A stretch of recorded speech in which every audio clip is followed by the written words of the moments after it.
महिला सशक्तिकरण की दिशा में पिछले 1.25 सालों में बहुत सारे काम हुए हैं। उन माता बहनों को जिनके हित में बहुत सारी योजनाएं हमने चलाई हैं, उनको विशेष रूप से अभिनंदन करता हूं, वो विशेष रूप से उनका धन्यवाद देता हूं।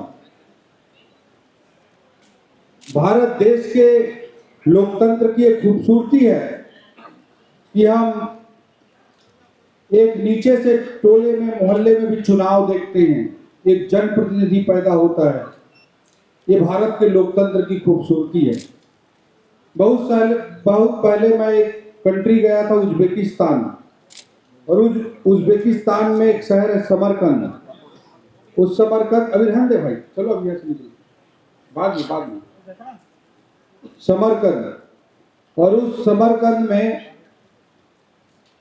उज्बेकिस्तान के समरकंद में मैं घूम रहा था, तो वो मेरे साथ जो गाइड था वो मैकेनिकल इंजीनियर था, बी मैकेनिकल किया हुआ था, बट वहाँ कोई टेक्निकल पर्सन के लिए बहुत ज़्यादा जॉब अपॉर्चुनिटी नहीं थी उस देश में, तो गाइड का काम करता था। तो मैं उसके देश के बारे में, उसके सिस्टम के बारे में बहुत सारी बात किया। हम दोनों की चर्चा होती रही, दिन भर वो लगभग साथ में रहा। मैं धीरे से उसको, हमारे देश में जैसे धरना होता है, तो धरना के बारे में पूछा, प्रोटेस्ट के बारे में पूछा। तो व्हाट धरना, व्हाट प्रोटेस्ट, तो बोलने लगा कि क्या प्रोटेस्ट। तो मैं उसको समझाने की कोशिश करता था कि भाई सरकार की कोई नीति होती है, उस नीति से अगर लोग संतुष्ट ना हो तो उसका विरोध करते हैं, विरोध करने के लिए सड़क पर उतर आते हैं। तो बोला पीपल, बोला हाँ, अगेंस्ट गवर्नमेंट, बोला हाँ। तो वो समझ ही नहीं पाता था, धीरे से मेरे बोलता था हाउ अगेंस्ट गवर्नमेंट, गवर्नमेंट के खिलाफ कैसे। फिर मैं उसको धीरे समझा, भाई कोई नीति है, कोई नियम है, उससे जनता संतुष्ट नहीं है, लोग संतुष्ट नहीं है, तो लोग उसका विरोध करते हैं, इसलिए प्रोटेस्ट करते हैं। तो सब कुछ सुनता था आराम से, फिर लास्ट में एक ही लाइन बोलता था, बट हाउ अगेंस्ट गवर्नमेंट, सरकार के खिलाफ कैसे। मैं उसको आधा घंटे तक समझाता रहा कि सरकार के खिलाफ प्रोटेस्ट कैसे होते हैं एक डेमोक्रेटिक कंट्री में, एक लोकतांत्रिक देश में। मैं आधे घंटे तक उसको नहीं समझा पाया कि सरकार के खिलाफ भी कोई प्रोटेस्ट हो सकता है, कोई विरोध हो सकता है। तो हमको अपने लोकतंत्र की इसी खूबसूरती पर गर्व करना चाहिए कि कितना से बड़ा सत्ताशाली व्यक्ति हो, भारत देश की जनता जनार्दन के आशीर्वाद से वो बनता है। मैं पहले कलेक्टर, बार बार बोलता हूं, मैं कलेक्टर था तो कलेक्टर अपने दम पर था, लेकिन अगर आज मैं वित्त मंत्री हूं तो आप लोगों के दम पर हूं। ये भारत देश के लोकतंत्र की खूबसूरती है कि व्यक्ति जो प्रमुख निर्णय लेने वाला होता है वो जनता जनार्दन के आशीर्वाद से बनता है। एक बार अमित शाह जी ने एक लाइन बोली थी मेरे को कि भारत का हर मतदाता चाणक्य की तरह है और वही चंद्रगुप्त बनाता है। तो ये लोकतंत्र में ये अधिकार हैं। दुनिया के सैकड़ों ऐसे देश हैं जिनको इस तरह के अधिकार नहीं मिले। हमें गर्व है अपने ऐसे लोकतांत्रिक व्यवस्था पर। अभी जब चुनाव चल रहा था नगर निगम का, तो बीच में मैं एक दिन अपने गांव गया, और गांव में मैं अपने फार्म में गया, तो मेरे पेड़ों में मैं वो मेगाफॉल एक मल्टीविटामिन टाइप छींचते हैं, उसका स्प्रे करते हैं। तो मैं बोला कि स्प्रे क्यों नहीं कर रहे हो, मैं फोन में बोला था 2 दिन पहले, मुझे लग नहीं रहा है कि इसमें स्प्रे हुआ है। बोले हाँ भैया नहीं हुआ है। तो मैं पूछा कि भाई क्यों नहीं हुआ है, नाराज हुआ मैं। तो बोले कि स्प्रे करने वाला चुनाव में गया है। तो मैं बोला कि अच्छा वोट देने गए। बोले नहीं, वो खुद ही चुनाव लड़ रहा है। तो वो खुद ही चुनाव लड़ रहा है। फिर उसके 2 दिन बाद में गया, तो मैं पूछा भी उसको कि भाई क्या हुआ तुम्हारा चुनाव का। तो बोला मैं पंच बन गया भैया। तो this is beauty of Indian democracy है, हमारे भारतीय लोकतंत्र की खूबसूरती है कि ये खेत में काम करने वाले मजदूर को भी चुनाव लड़ने का अवसर मिलता है, वोट देने का अवसर मिलता है, और जनप्रतिनिधि बनकर समाज को नेतृत्व प्रदान करने का भी अवसर मिलता है। हमारे जीवर्धन चौहान जी हमारे भारत देश के लोकतंत्र की इसी खूबसूरती के एक नतीजे हैं। एक व्यक्ति जो जीवन भर लोगों के साथ रहा, लोगों के लिए संघर्ष करता रहा, ऐसे व्यक्ति को पहले पार्टी ने अपना प्रतिनिधि बनाया और उसके बाद जनता ने अपना महापौर बनाया। ये बहुत बड़ा उदाहरण है, ये बहुत बड़ा उदाहरण है देश की राजनीति में। और मैं बार बार बोलता हूं कि जीवर्धन चौहान जी चाय बेचते हैं, चाय का ठेला चलाते हैं, वो उतना महत्वपूर्ण नहीं है जितना वो 29 साल की राजनीति करने के बाद चाय का ठेला चलाते हैं, वो महत्वपूर्ण है। राजनीति में बेटा बाद में करना चाहिए, सब बाद में करना। राजनीति में लोग 2 साल, 5 साल, 7 साल रहते हैं, 10 साल रहते हैं, उसके बाद बड़ी बड़ी हवेलियां बन जाती हैं। लेकिन एक व्यक्ति अगर 29 साल की राजनीति करने के बाद भी अगर चाय का ठेला चलाकर जीवन यापन करता है आत्मसम्मान के साथ, तो इस बात का प्रमाण है कि वह व्यक्ति ईमानदारी से अपने जीवन को जिया है, ईमानदारी से राजनीतिक जीवन को जिया। यह इस बात का प्रमाण है। और जीवन में इससे महत्वपूर्ण बात और कोई नहीं होती है। जीवन में इससे बड़ी प्रामाणिकता और कुछ नहीं होती है। तो ऐसा व्यक्ति तो जिसने 29 साल की राजनीति करने के बाद भी आत्मसम्मान के साथ अपना जीवन जिया, उसने भ्रष्टाचार के रास्ते को नहीं पकड़ा, तो कुछ भी गलत काम करके पैसा कमाना सत्ता के करीब रहने वाले लोगों के लिए कठिन नहीं होता है, आसान होता है। आप सब समझते हैं, जनता भी समझती है भारत देश। और जीवर्धन चौहान जी भारत के लोकतंत्र में एक ठेला वाला, एक समाज के आखिरी छोर पर खड़ा व्यक्ति कैसे समाज का प्रतिनिधित्व करने के लिए, समाज का नेतृत्व करने के लिए आगे आता है, उसके बहुत बड़े सफलता के उदाहरण है। और भारतीय लोकतंत्र के इसी खूबसूरती से जीवर्धन चौहान जी जैसे व्यक्तित्व समाज का नेतृत्व करने के लिए आगे आते हैं। उनको मैं बहुत बहुत बधाई और शुभकामना देता हूं। और हमारे सभी 48 पार्षद साथियों को भी मैं बहुत बहुत बधाई और शुभकामना देता हूं कि उन्होंने अपने अपने क्षेत्रों से लोगों के बीच में रहकर इतना विश्वास अर्जित किया है कि आज आप लोग विजयी होकर आए हैं। और भारत के लोकतंत्र में यह भी सबको ज्ञात है कि चुनाव जितना छोटा होता है उतना ही कठिन होता है। मैं तो वार्ड पार्षद के चुनाव की कल्पना करके सिहर उठता हूँ कि कितना कठिन चुनाव होता है। और उसके बाद हमारे बीच ऐसे लोग हैं जो 4 बार, 5 बार, 6 बार जीत करके आए हैं।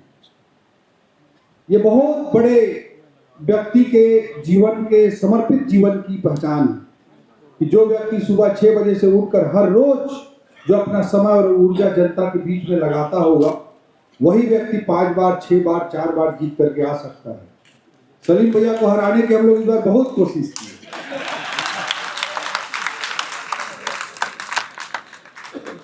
लेकिन बहुत बड़ी बात है कि लोग जाति की बात करते हैं, तरह तरह के विभाजन की बात करते हैं। उस बीच में व्यक्ति सभी से ऊपर उठकर लोग अगर उसको वोट करते हैं तो उनके एक्चुअल समर्पण का परिणाम है। मैं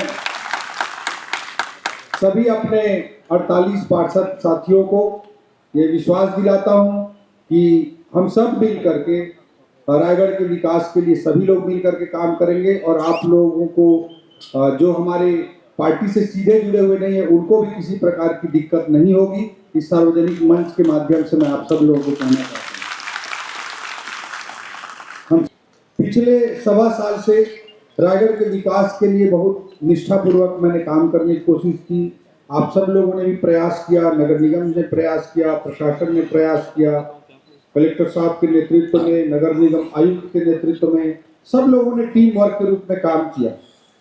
विपक्ष की बॉडी थी नगर निगम में, उसके बाद भी विपक्ष का रवैया विकासात्मक कार्यों के प्रति सहयोगात्मक रहा, उसके लिए मैं बहुत बहुत धन्यवाद देता हूं। और पिछले 1.25 साल में हम लोगों ने कोशिश की कि रायगढ़ के विकास को एक नई ऊंचाई पर ले जाने का काम किया। एक समय ऐसा था रायगढ़ में 3 महीना पहले एक साथ रायगढ़ विधानसभा क्षेत्र में करीब 72 सड़कों का काम चल रहा था, 72 सड़कों का काम चल रहा है। इस एक साल के दौरान प्रयास विद्यालय भी शुरू हुआ है। इस बार के बजट में प्रयास विद्यालय की बिल्डिंग की भी सैंक्शन मिला है। हमने नालंदा परिसर का टेंडर भी हुआ और उसका काम भी चालू हुआ है। शहर के मध्य में 10 करोड़ की लागत से ऑक्सीजोन और बाजार का भी वहाँ व्यवस्था किया जा रहा है। किसी को चिंता करने की जरूरत नहीं है। इतवारी बाजार भी इतवार को लगेगा और बाकी 6 दिन वहाँ पे ऑक्सीजोन भी चलेगा।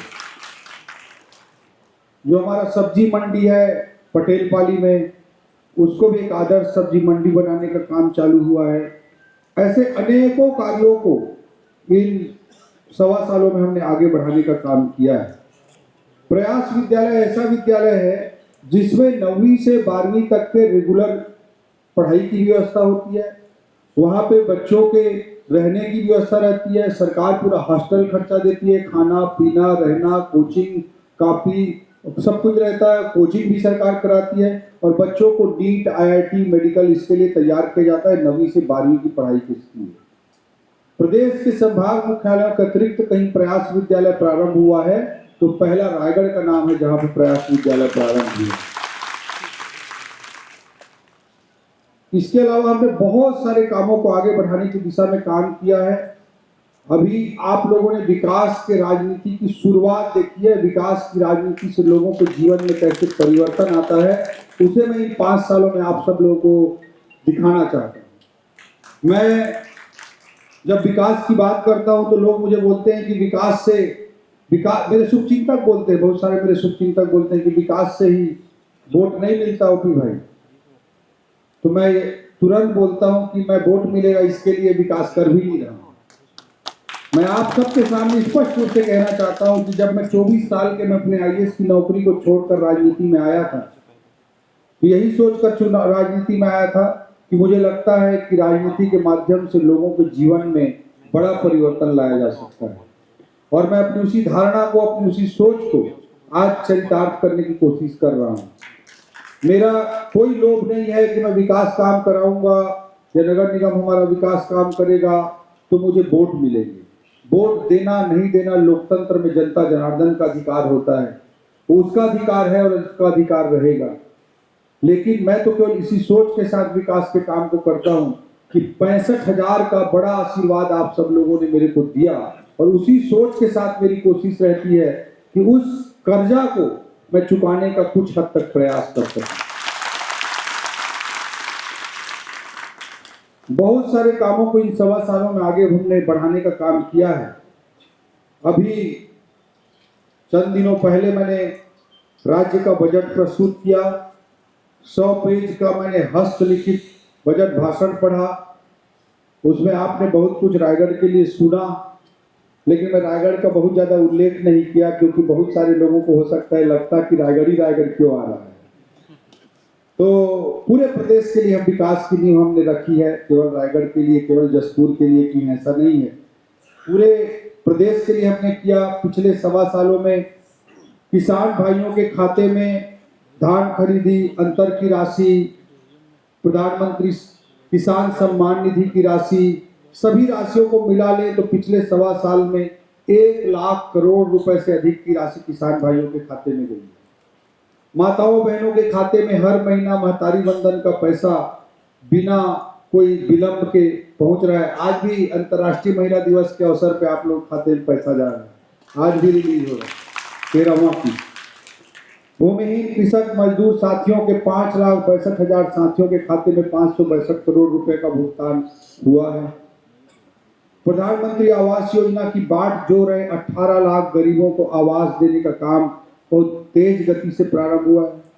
रामलला दर्शन योजना हो, कुंभ में व्यवस्था, इन सब कामों को करने के अलावा इस तरह के कल्याणकारी योजनाओं के अलावा जो अधोसंरचनात्मक कार्य थे, बड़े विकास के काम थे, बड़ा पुल बनाना था, सड़क बनाना था, रेलवे स्टेशन बनाना, उन सब कामों को हमने तेजी से 1.25 सालों में आगे बढ़ाया है।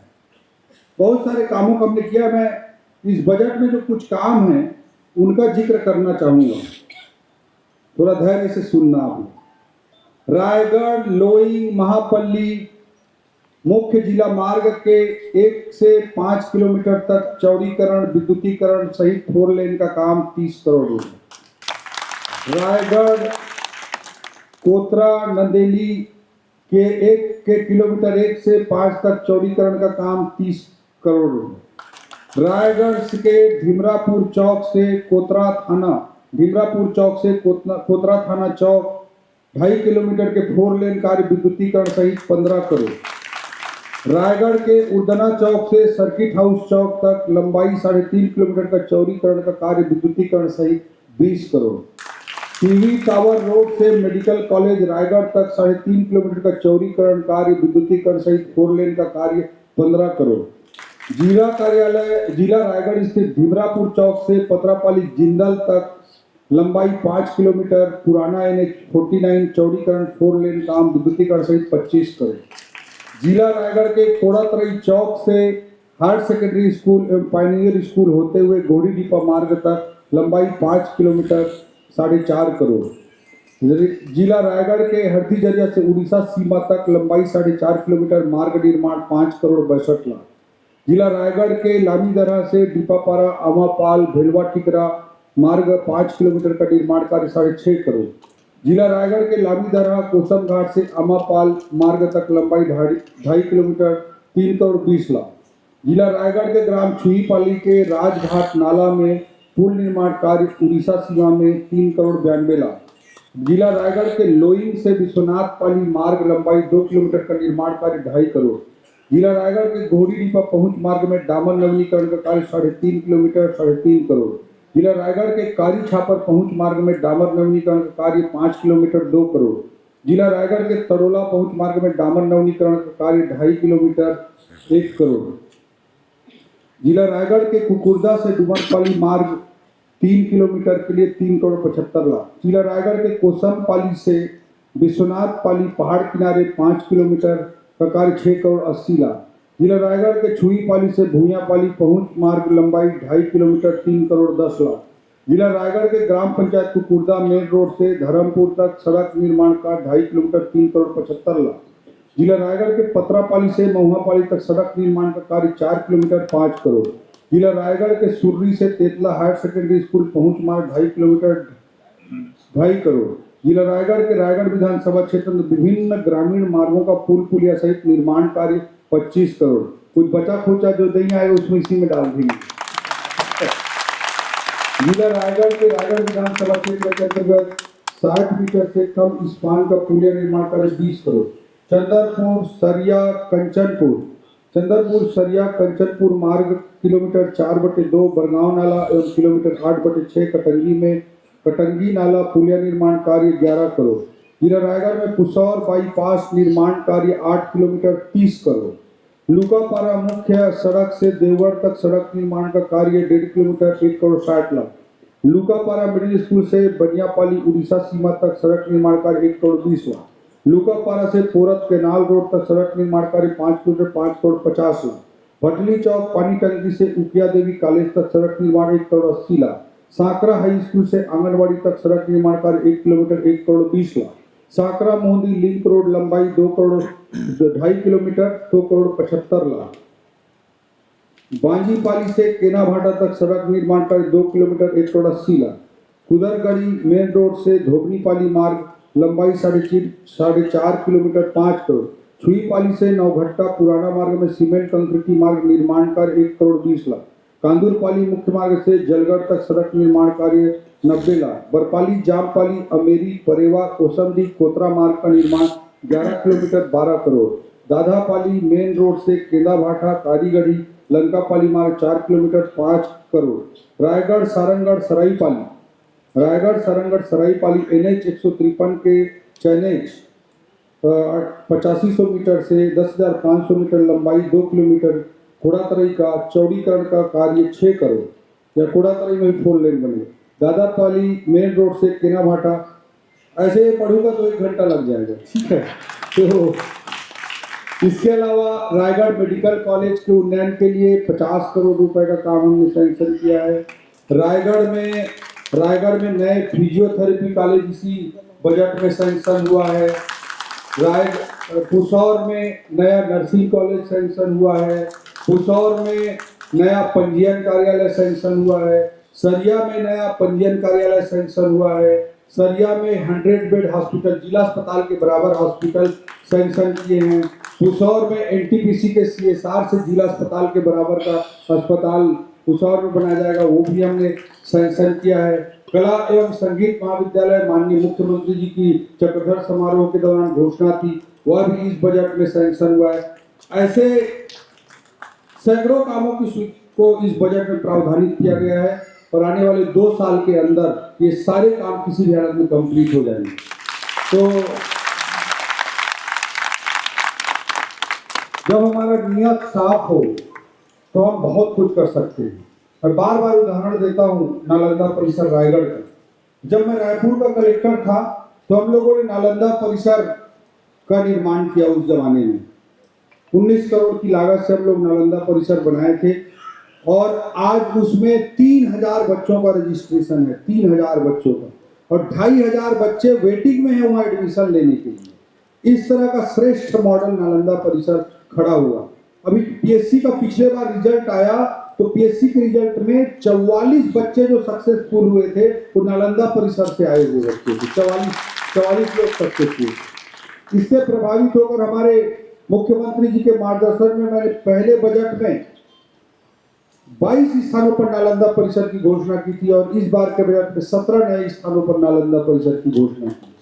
जो नालंदा परिसर के मॉडल हैं उसमें 12 करोड़ का एक मॉडल है, 8 करोड़ का एक मॉडल है, 6 करोड़ का एक मॉडल है।